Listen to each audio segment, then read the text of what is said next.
The people called on all citizens to participate in the coming elections to ensure the right citizens are voted in to serve.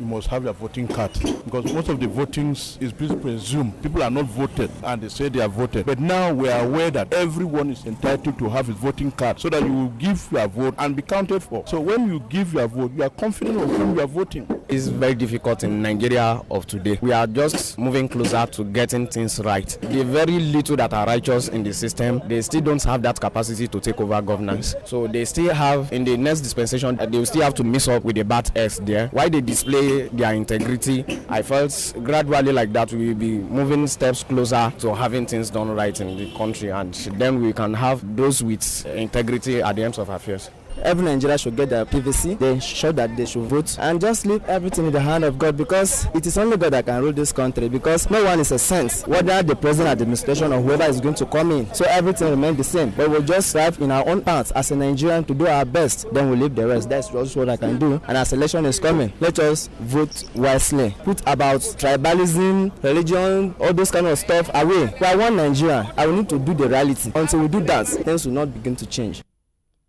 President Muhammadu Buhari has said the policy of cattle colony proposed by the federal government in response to the frequent clashes between herdsmen and farmers was not meant to colonize any part of the country. The president said this when he received leadership of the Catholic Bishops' Conference of Nigeria in Abuja. Buhari said the intention of the government was to create grazing locations for cattle rearers, which had now been misconstrued as another form of colonization. Meanwhile, some Nigerians have called on the army to be thorough in its execution of the planned Operation Cat Race in Benue and other states to ensure the activities of killer herdsmen are brought to an end. The Nigerian Army on Wednesday in Abuja said troops will be sent to carry out special operations in the affected states in conjunction with other sister security agencies from the Nigerian Police, Nigerian Security and Civil Defense Corps, amongst others. It said the exercise, named Ayim Akpatuma, which means cat race in Tiv language, will involve raids, search operations, roadblocks, show of force, amongst other things.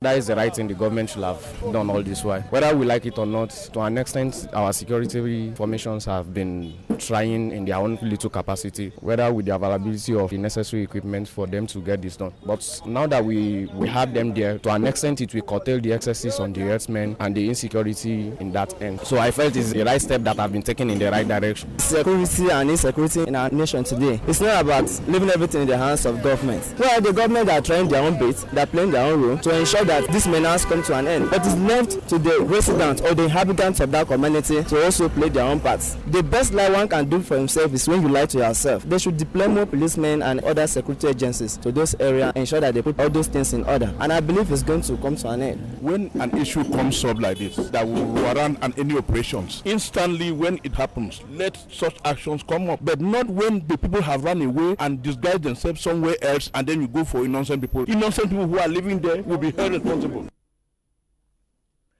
The Nigerian National Petroleum Corporation (NNPC) says it will take delivery of 2 cargoes of petrol per day for the rest of February to boost supply and eradicate queues. A statement by the NNPC spokesman Ndu Ngamadu on Thursday stated that 2 cargoes of 50 million litres each, making a total of 100 million litres, would be brought in per day in February to replenish strategic reserves. The statement follows months of severe petrol scarcity across the country. The government has failed to resolve the crisis despite repeated promises. The continued scarcity has ridiculed the 7-day ultimatum issued by the Senate on January 25, asking the Nigerian National Petroleum Corporation (NNPC) to proffer a lasting solution to the persisting fuel scarcity across the country. is out of hand because there's no any filling station you go to now. There's a lot of queue. So we urge the government to do something about it. Because by now I'm supposed to be in the office now, but due to this fuel scarcity, I cannot do the normal thing I was supposed to do. Yeah, I'm still in the filling station now, looking for fuel to buy. There's no law in this nation. Everybody is suffering, especially the masses. They are dying. Since in the morning, I'm here in the line since 7 o'clock to get fuel. I never reported to my office. I don't have fuel to go to my office. Do we have law in this nation? They should revise the good laws to bring them down.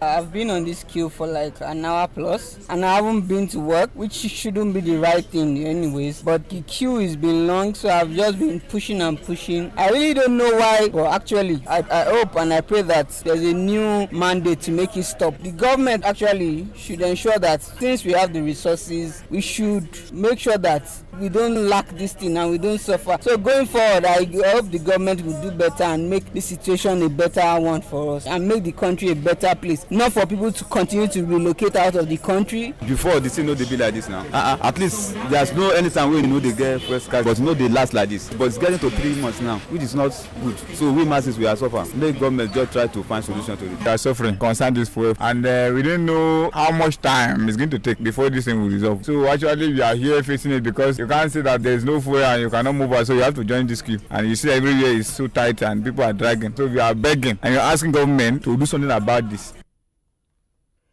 The FCT Directorate of Roads Traffic Services, DRTS, has advised residents of the territory to desist from patronizing unpainted taxi cabs. Spokesman of the Directorate, Kalu Emetu, gave the advice in Abuja today. He said it is a risk for Abuja commuters to patronize unpainted taxi cabs due to the high numbers of armed robbers operating in commercial vehicles, otherwise known as one chance. The painted taxi cabs, according to Emetu, are easily traceable by security agents or vehicle unions. Emetu advised owners and drivers of commercial vehicles to register their vehicles with the VIO and also encouraged them to have the vehicles painted with the Abuja transport color. The Economic Community of West African States, ECOWAS, has collaborated with civil society organizations to curb drug and substance abuse in 6 West African countries. They include Burkina Faso, Cape Verde, Liberia, Mauritania, Sierra Leone, and Togo. Speaking today in Abuja, Principal Program Officer, Law Enforcement Drugs, Daniel Amankwa, identified illicit drug trafficking, drug abuse, and organized crimes as disturbing obstructions to the achievement of the 2030 Agenda for Sustainable Development Goals in Africa. He had identified West Africa as a transit hub for illicit drugs such as heroin, cocaine, and other drugs bound for Europe and other regions. He stressed that communities are suffering from the psychosocial, economic, and health consequences of drug abuse. Kaduna State Assembly has passed Child Protection Welfare Bill into law. The bill, which was sent to the Assembly by the State Governor Nasir El-Rufai, is aimed at protecting the welfare and safety of children in that state. Speaking on the law, the State Commissioner for Women Affairs and Social Development, Hafsat Baba, says it will ensure that perpetrators of child trafficking, child abuse, and child labor are prosecuted. She stressed the need for continuous awareness creation and advocacy on the new law to ensure its full implementation. According to her, with the law in place, victims of rape and other related crimes will now have access to justice, while the perpetrators of such acts will be punished in accordance with the law. We'll now take a short break. We'll be right back. Please do stay with us.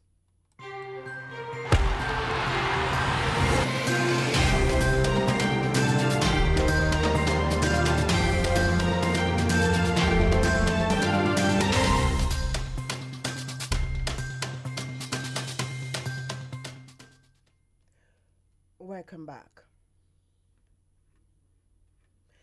And on the foreign news, UN Secretary General Antonio Guterres has decried the implications of illicit activities against Africa, saying it is more than the international aid flow into the continent. The UN chief today urged the international community to strengthen their fight against tax evasion, money laundering, and illicit flows of capital. He cautioned against rising inequality across the globe and said the feelings of being left behind undermined the confidence of people, communities, and regions.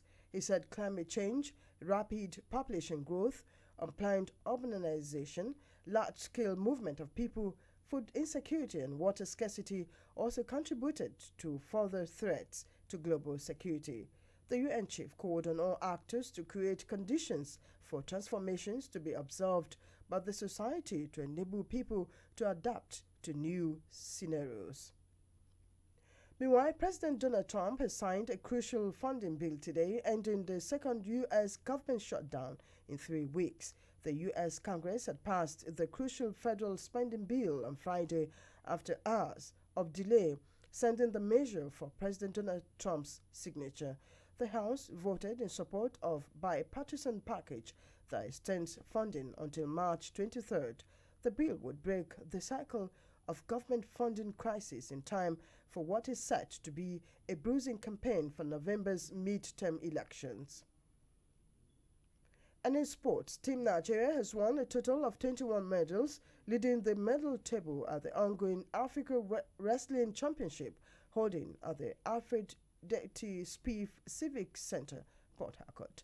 The medals comprises 9 gold, 5 silver, and 7 bronze.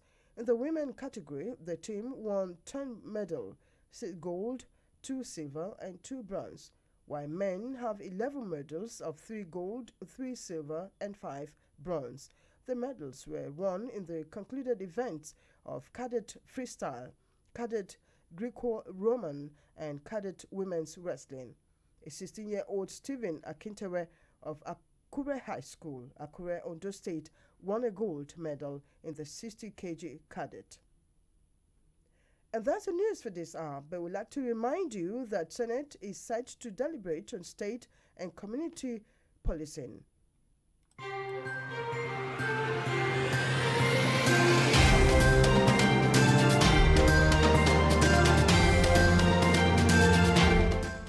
Petrol scarcity lingers as NNPC seeks solutions.